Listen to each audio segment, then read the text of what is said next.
Kaya tingnan nyo po, kahit anong pagtatanggol nung mga lawyer ni Bato de la Rosa sa kanila, mga kababayan, hirap na po eh. Tingnan nyo po ito, mga boss chief amo, sir. Pakinggan nyo po mismo yung interview ni Jimmy Bondoc na lawyer ni Bato de la Rosa, mga kababayan.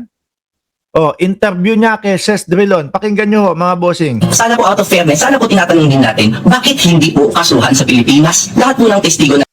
Nandali Naalala mo, Jimmy Bondoc, nung nakapaupo pa ang dating Pangulong Duterte.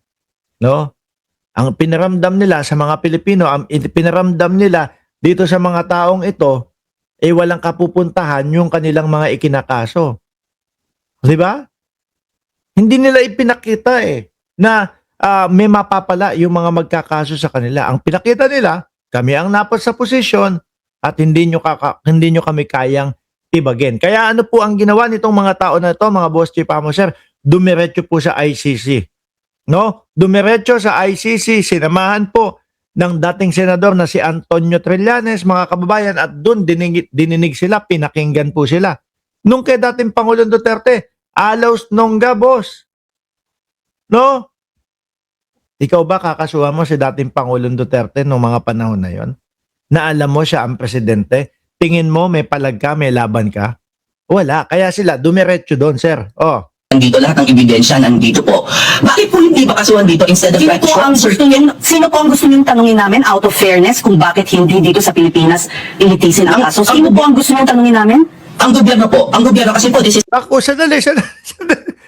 Hindi naman ang gobyerno ang nagkaso kay Bato, kay dating Pangulong Duterte at doon sa ibang mga kasapakata. No?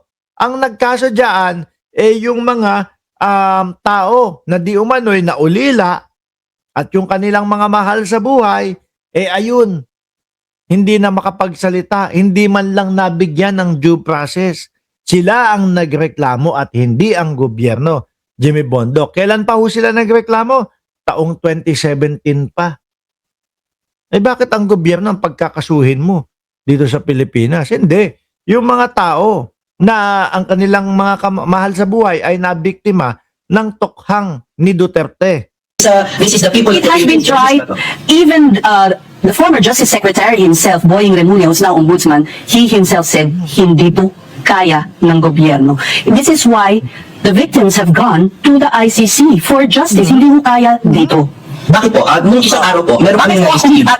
Hindi, meron po kami This is their own statement. Yes, ma'am. Dito pa lang pala, sa umpisa pa lang pala na ito, medyo na si Ses Drilon, no? Medyo, kumbaga, wala Para ho sa akin, naiinis na siya, mga bossing. Si Ses Drilon, kasi ang mga DDS, kagaya nitong sila Jimmy Bondoc, mga kababae, ipipilit kahit ipipilit Basta lang papabor po doon sa kanilang mga bossing o doon sa mga kasama nila o mga idol nila And precisely why there is an ICC. Yes. I don't know why you are framing it as a diminution of Philippine sovereignty. When we're talking of the international community here. Yes, we're not part of the ICC, ma'am. I beg you to understand. We're not part of the Rome Statute anymore. We withdrew and that was... Wait lang. Hindi tayo parte ng ICC. Oo, ngayon. Pero nung mga panahon mga kababayan, nung kinasuhan sila dating Pangulong Duterte, kaparte pa tayo nun. At natakot si Duterte dahil narinig niya na iniimbestigahan na siya ng ICC. Kaya ang ginawa ng kampo ng dating Pangulong Duterte, mga bossing, ay nag-withdraw tayo sa ICC. Alam ng mga Pilipino yun, Jimmy Bondoc. That was affirmed in the Pangilinan versus Cayetano case. Yes, but may I say also, attorney, that the crimes indicated were before we withdrew from the Rome Statute. Yes, but there is a very long discussion about continued cooperation, but it is not part of continued cooperation, to serve an ICC warrant. Kasi po, let's assume arguendo na nasa Rome Statute pa tayo, ma'am, ha? Let's assume, ha? Meron pong proseso sa Article 58 at sa Article 59 ng Rome Statute kung paano po mag-serve ng warrant. Katulad po ng lahat ng batas, di ba may batas, ma'am, no? Kunyari RA, merong IRR in implementing rules. Sa ICC, meron din po. Ma'am, sandali lang, this is very important, ma'am.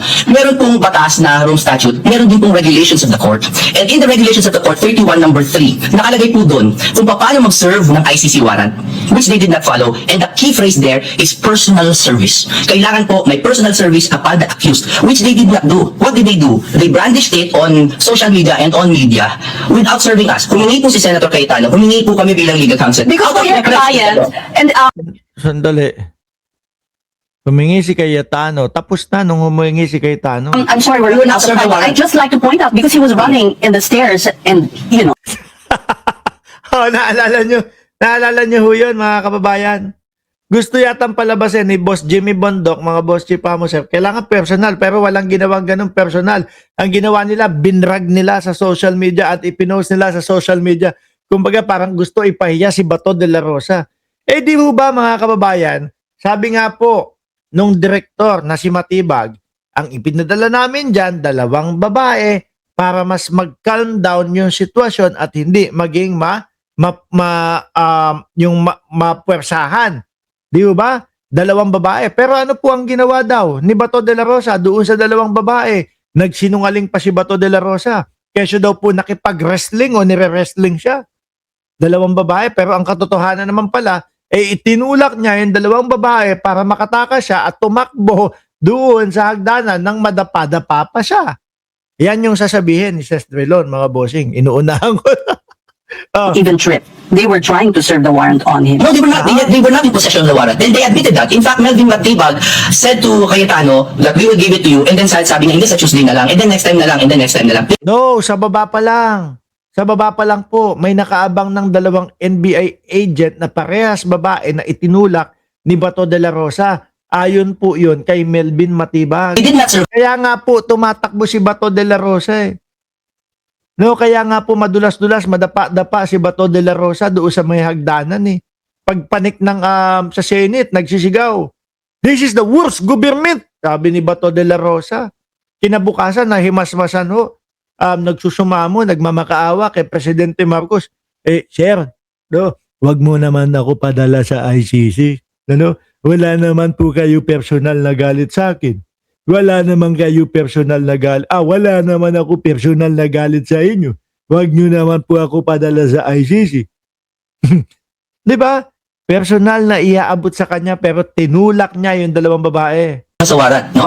So, Okay, but if we'll be arguing till tomorrow. But just No, to but say, it's very important no. to say. What is important is why Senator Bato left the supposed protective custody of the Senate to go missing. Yun po yung issue. Ba't hindi po niya harapin? Kasi corner siya dun. Corner ho si Batorni, mga kababayan, doon sa Senado. Kahit sabihin pa na may protective custody siya dyan, ilang araw si Bato de la Rosa doon? Ilang buwan ang pwede niyang itagal doon? O sabihin na natin isang taon. Kaso kapag yung kanyang paa lumabas lang o nag-step out lang doon sa premises ng Senado, arestado agad siya.